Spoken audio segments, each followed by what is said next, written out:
na yung nagawa natin. Natunaw na yung yelo at titikman na natin.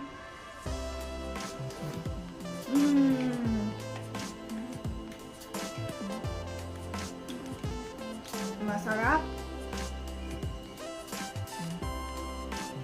Pwede palang combination ang grass jelly tsaka mangga. Masarap siya. Creamy.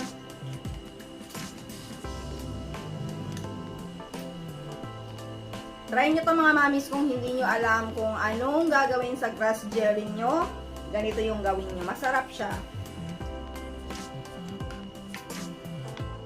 So, pwede nyo siyang ilagay sa ganito. Ayan o, ang ganda. Tapos, kunin nyo yung may takip. Ayan o, pwede siyang inegosyo. So, dapat creamy yung cream nyo para pwede siyang lagyan ng yelo. Ayan, pag natunaw yung yelo, saktong-sakto yung timpla niyan. So, mga mami, try nyo na to. Masarap ito ngayong mainit ang panahon. So, ayan, sana nag-enjoy kayo sa aking i-share. Thank you for watching. Follow me for more videos.